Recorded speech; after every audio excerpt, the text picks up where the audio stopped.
hung their hat on in making a determination about Mr. Newman's mental state. Other than that, Your Honor, I would just state for the record that counsel and myself were in pretrial negotiations before this case. We talked about various recommendations. I made a recommendation of jail time, but it was one that I believe was rather reasonable, and Mrs. Sneiderman, of her own volition, decided to turn that recommendation down, roll the dice and go to trial. And these are the consequences. When you go to trial, if you're convicted, the recommendations oftentimes on behalf of the prosecutor are higher than what they were pre-trial, because what it does not take into account post-trial is an individual taking a responsibility for their actions, an individual standing before the court and the world and saying, I have done wrong, have mercy on me. We're at a point now, Your Honor, where we're post-trial, and the defendant, Andrea Sneiderman, has had an opportunity to speak to the court, and where she stands right now, where she sits right now, she's still not in a place where she can say, I have done wrong, have mercy upon me. She's asked for mercy. Several people in this courtroom have asked for mercy, but no one here has stood up and said, she's done wrong. The defendant has not stood up and said, I've done wrong. I take responsibility for my own actions, and have mercy upon me. And I believe that that is a key component when the court is looking at whether or not to impose a lesser sentence or a more lenient sentence. And I just don't see anything mitigating here, Your Honor. She stands before the court and she's still unwilling to take responsibility for her actions and what she's done. I understand that Henry Newman killed her husband. There's no doubt about that. There was no doubt about that in 2011 when we had that trial. But she has yet to take responsibility for what she's done. And I would ask the court to consider that when the court imposes sentence. All right, thank you, Mr. James. All right, lawyers and parties, what I'm going to do is take a brief recess and come back and issue the ruling of the court. Let me just put everyone on notice. The court's not going to tolerate any outbursts one way or the other, and if you cannot control your emotions, you may want to step outside even when I come back and deal with that in your own time. But the court will take zero tolerance to any outbursts.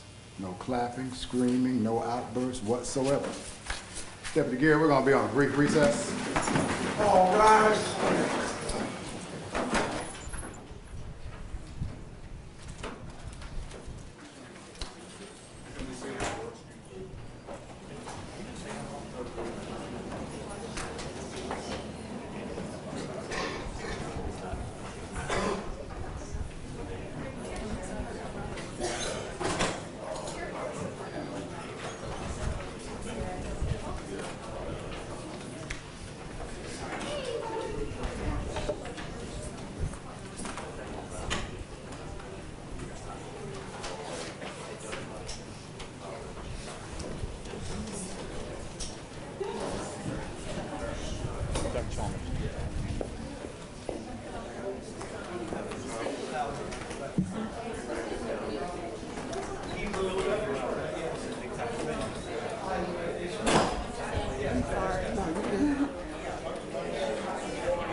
It was a compelling and a fascinating hour and 20 minutes, and there are so many moments over the course of the testimony that we have heard from the witness statements that really stick with you, Jay. Obviously, Andrea Sneiderman's comments, impossible to turn away from.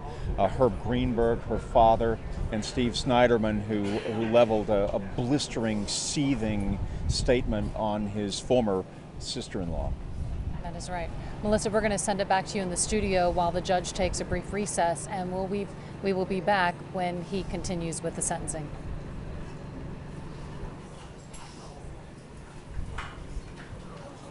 Okay.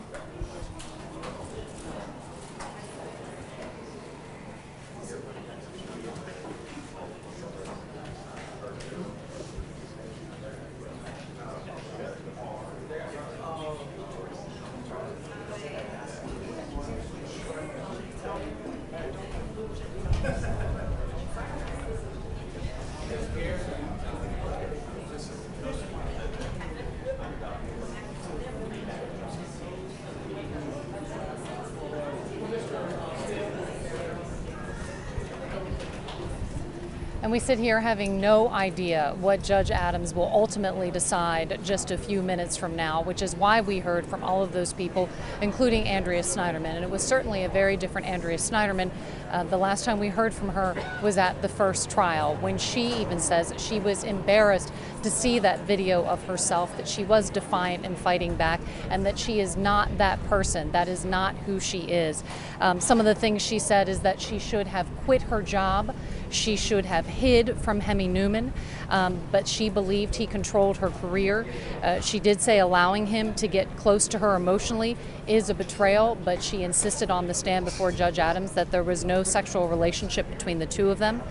And she pointed out that Hemi Newman has already robbed her children of their father, and to please let her remain with them to raise them. And at the other end of the spectrum, Jeff, we have Stephen Sneiderman, who had blistering words for her. And we are taking a look at Stephen Sneiderman right now, along with his wife, who he is embracing now. And to Steve's immediate right is his father, the father of Rusty Sneiderman, Don Sneiderman. They are all from a Cleveland suburb, and their agony has been on display over the last 2.5 years, but perhaps none more so than what we heard today. He began with his statement saying, yeah, Rusty, he is the guy that many of you view as simply the guy who got shot at the daycare, but it was more than that. He was betrayed, and he used over and over the term common criminal when referring to Andrea Sneiderman. One of the things he said is she thinks she is special. She is not. She is a common criminal. She sat in this very chair and she lied to her family and friends. She lied to the jury. She lied to you, Your Honor, he said at one point. And he also said that these were not little lies, and he referred to her pathetic narcissism. That there had been 1,000 days since the murder of Rusty Sneiderman, and she has yet to come clean. And he also said, it is our family who must live through this daily horror that is unabated at this point. Another Google alert, which sort of drove home the idea that every time the name Sneiderman is anywhere in the web, that they immediately get that statement that, it's something they have to read about this murder. Well, and all 8 friends and family who spoke on her behalf asked that she be allowed to remain with her children. And Stephen Sneiderman said that she should not be allowed to remain with her children. He said that parenting is a privilege, not an excuse. On the other side, hearing some of the statements from Mr. Greenberg, mesmerizing also from Tom Clegg, who said he has been practicing law since 1971. He's never seen anything like this case. He compared it to Bill Clinton, Bishop Earl Polk, of course, and also Sam Shepard, the famous murder trial from the 1950s in the Cleveland area that became the basis for the TV and the movie with Harrison Ford called The Fugitive, the famous one-armed man. Mm-hmm.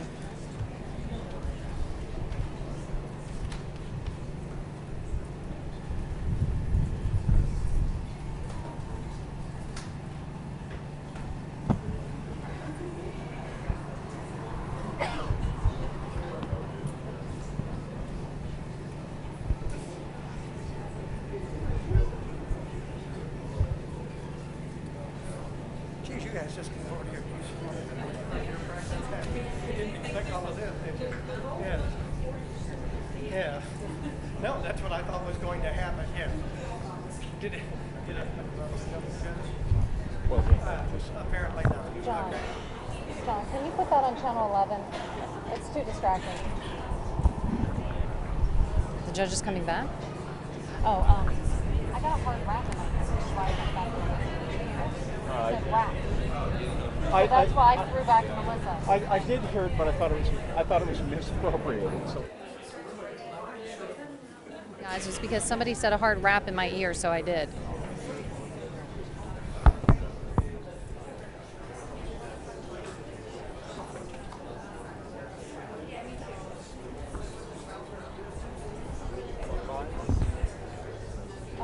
Sure, that'd be great. Thank you.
Yes, no, yes, I am.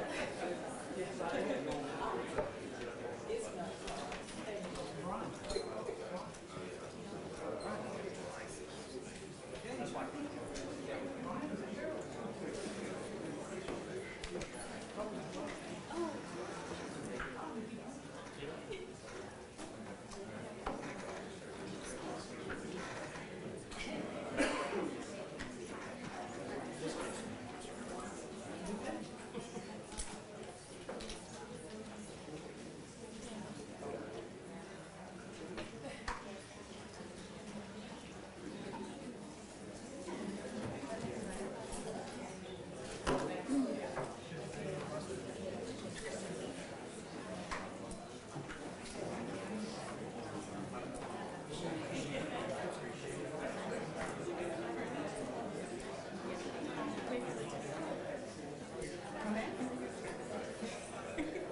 Spending time with you made her realize how you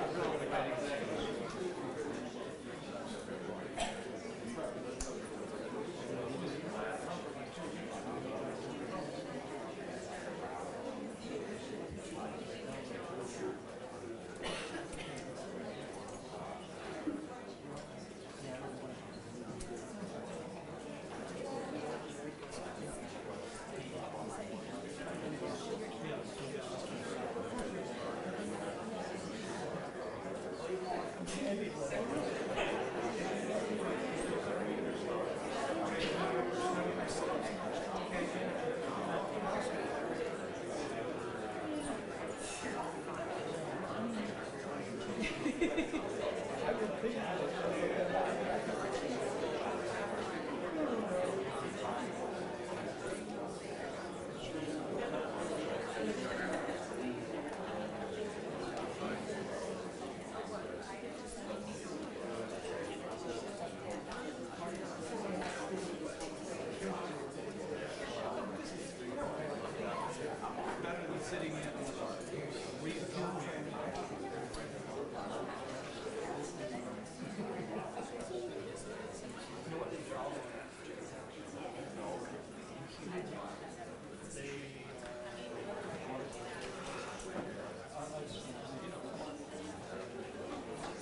Today's what, Tuesday?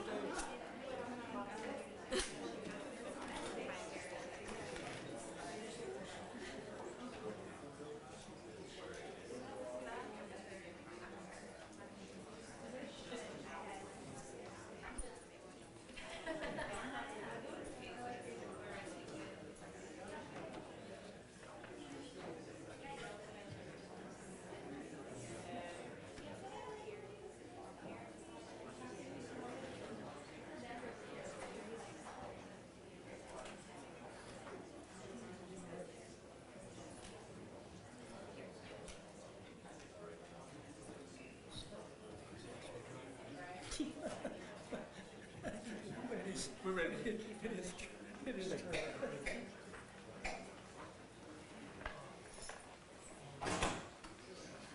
Raise your hand, Madam Clerk.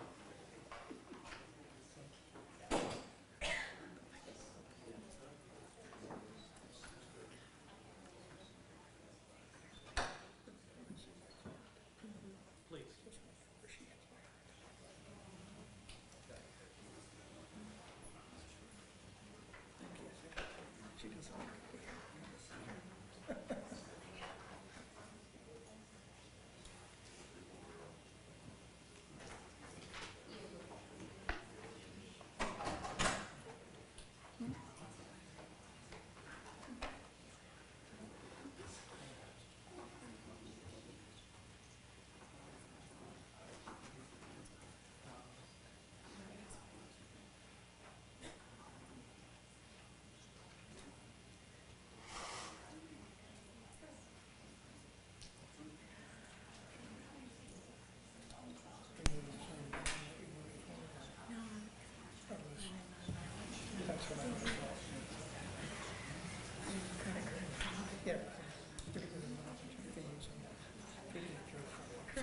Yeah.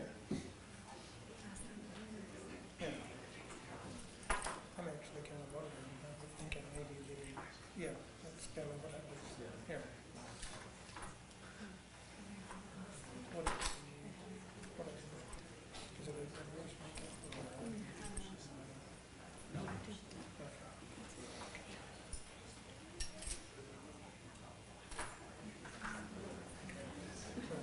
Oh, here's something. Yeah. You've got that bond. You wouldn't have otherwise.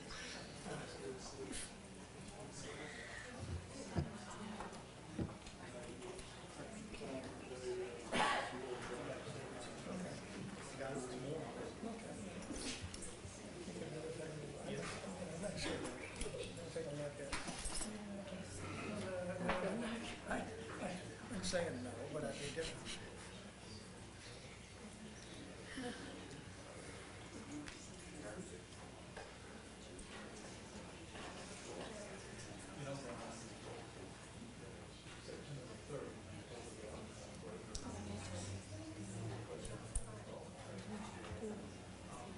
Oh, really?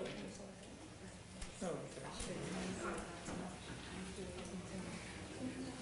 Okay, so how long is it before they can come in?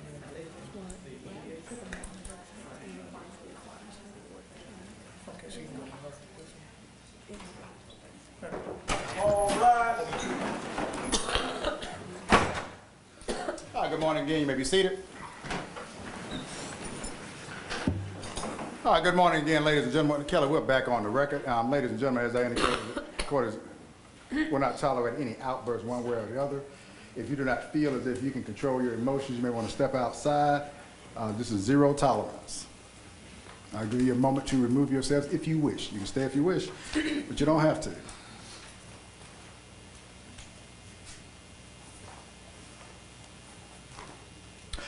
Mrs. Sneiderman, would you stand, please, with your lawyers? Mrs. Sneiderman, a jury has returned verdicts in case number 13-02413, and as a result of the jury verdicts, I have a responsibility to impose a sentence. I've listened to all the lawyers and the parties and the witnesses throughout the day and also reviewed the law as it exists in Georgia, and I will impose the following sentence at this time. As to count 1, I will sentence you to 5 years. As to count 2, 5 years. As to count 3, 5 years. As to count 6, 5 years. As to count 8, 5 years.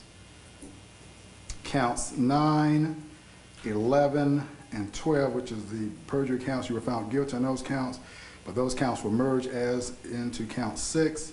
Count 10, I'll also sentence you to 5 years. I will give you credit for the time you have been in custody and also the time in which you served under house arrest. Mr. Morgan, you had given, Mr. Clay, you had given me that date before. How much time did she spend under house arrest? She was on she was in custody, she was arrested on August the 2nd. She was on house arrest until the actual day we began the trial, which would have been July 29th.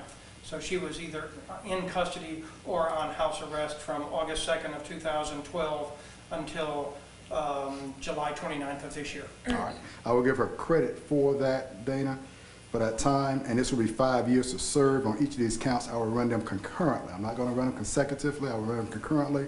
I will run them at the same time, but it will be 5 years to serve in custody. I will also allow, and I understand the state's position, I will go ahead and allow you to be sentenced on the first offender since you have not been convicted of any other crime, at least that was brought to my attention, other than the ones in which a jury has found you guilty in this courtroom. Anything? Any questions, ma'am? Any sentence that I impose, you have a right to file your notice of intent to appeal within 30 days from today's date. At this point in time, I will have you taken into custody. Mr. Steele is here. I understand. Represent Mrs. Sneiderman. Wonderful. And Take her into custody. Step out the way, lawyers. Do not obstruct. This one being taken into custody. Yes, sir. Thank you.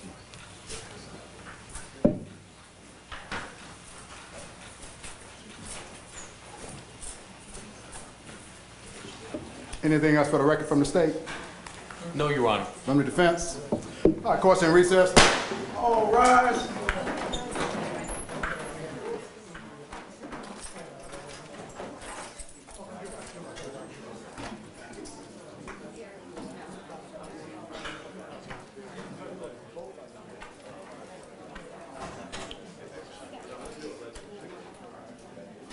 You guys may be seated for my congratulations to you all.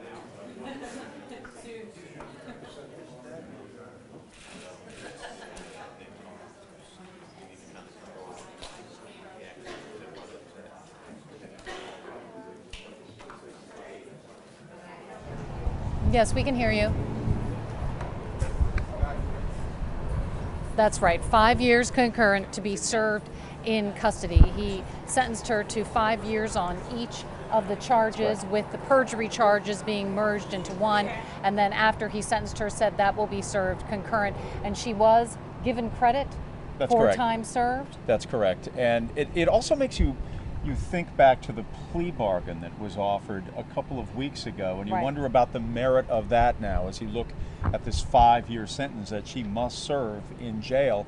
You know, there had been a lot of reports. We had reported that offered